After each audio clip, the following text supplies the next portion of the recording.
These are the products I'm going to be using to set my Bantu knots, and I'm going to be securing them with bobby pins. My niece is going to show you the products that we used on her hair, and we secured her knots with rubber bands. I did my Bantu knots on freshly washed, super wet hair. My niece did hers on freshly washed, damp hair, so we used the spray bottle to re-wet sections as we went. So I'm going to use my niece to show you guys how I set our Bantu knots. It's pretty simple. Her hair was already pre-parted, so it made it a lot easier to go ahead. These are kind of like medium sections, not too big, not too small. So I think it's key to make sure that you use enough product to make sure that your Bantu knots have a great hold, as well as making sure everything is thoroughly detangled and smooth before you start your knots. Otherwise, I feel like it could come out two different textures and you probably don't want that. So there wasn't really a real technique I used to twist the hair. I just made sure I went all the way down and then held the hair in one hand and twisted with my other as I went around, and made sure to hold it in place and then secure with a rubber band.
So after all the Bantu knots are finished, we're just going to let them air dry.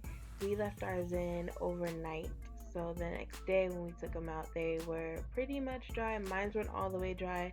Hers were completely dry and ready to go. So here is the takedown.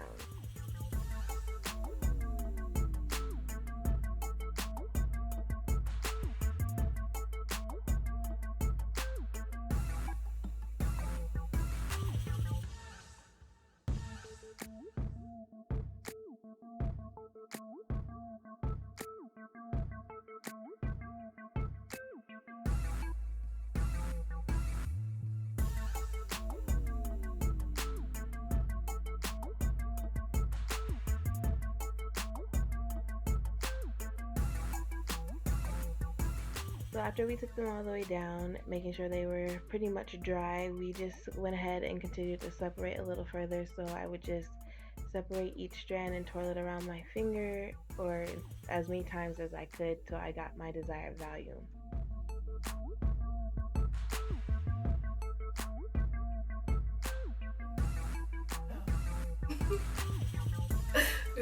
Like we got a little haircut.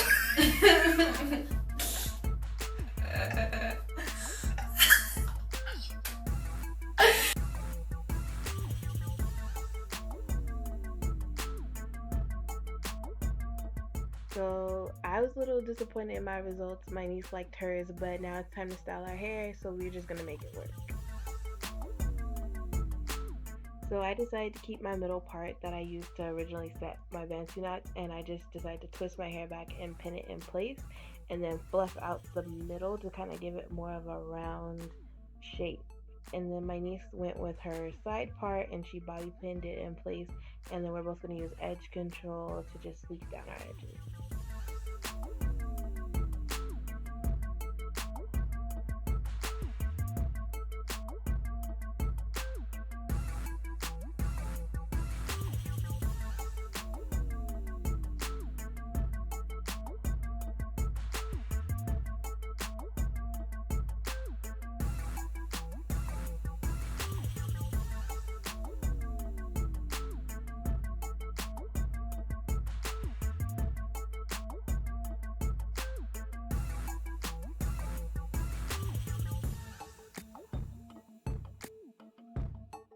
So of course my favorite part to any style is to pick it out, to grab the pick and just fluff at the roots to get it as big as I can. I love very, very big hair, so I felt that that would be perfect for this style because my shrinkage was super real when it came to this, and getting it as big as I can is what I really wanted. I feel like mine was a fail.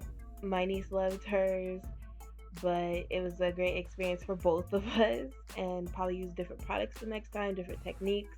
But thank you so much for watching, and I'll see you in my next video.